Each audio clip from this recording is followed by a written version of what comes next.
ఈ రోజుల్లో సినిమాలకు లాభాలు రావడం అంటే సాధారణ విషయంగా మారిపోయింది. ఏ అంచనాలు లేని సినిమాలు భారీ హిట్లు కొడుతూ బాక్స్ ఆఫీస్ వద్ద దుమ్ము రేపుతున్నాయి. అసలు లెక్కలో లేని సినిమాలు కూడా ప్రేక్షకులకు పెచ్చగా నచ్చేస్తున్నాయి.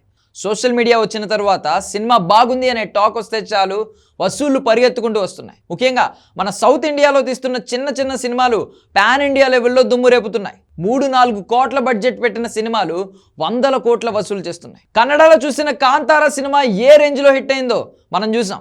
హోంబలే ఫిల్మ్స్ బ్యానర్ పై వచ్చిన ఆ సినిమా నిర్మాతలకు కాసుల పంట పండించింది. ఇప్పుడు ఆ సినిమాకు ప్రీక్వెల్ కూడా వస్తోంది. అలాగే మలయాళంలో రిలీజ్ అయిన కొన్ని సినిమాలు కూడా మన తెలుగులో మంచి డిమాండ్ ఉంటుంది.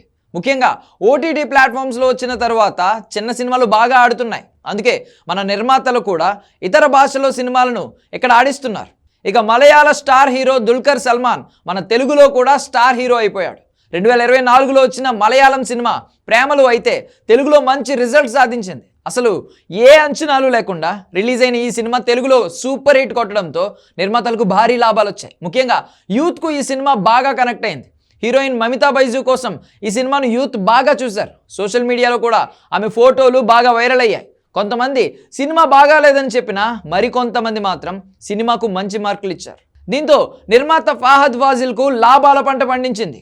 తన ఫ్రెండ్స్తో కలిసి ఆ సినిమాను నిర్మించిన ఫహద్ ఫాజిల్ బాగానే ప్రమోట్ చేసుకున్నాడు. కేవలం 3 కోట్లు ఖర్చు పెట్టి తెరకెక్కించిన ఈ సినిమా ఏకంగా 136 కోట్లు వసూలు చేసింది. అంటే ఏకంగా 45 రెట్ల లాభం వచ్చింది ఈ సినిమాకు. పుష్ప పార్ట్ 2 సినిమాకు 350 కోట్లు ఖర్చు పెడితే 1800 కోట్లు వచ్చాయి. ఆ లెక్కలో చూస్తే ప్రేమలు సినిమానే సూపర్ హిట్ అంటున్నారు జనాలు. బన్వర్ సింగ్ షెకావత్గా పుష్ప సిరీస్తో తెలుగు ప్రేక్షకులకు ఫహద్ ఫాజిల్ దగ్గరయ్యాడు. అయితే అతనికి పుష్ప పార్ట్ 2లో తన రేంజ్కు తగ్గ రోల్ ఇవ్వలేదు అనే ఆరోపణలు కూడా ఉన్నాయి.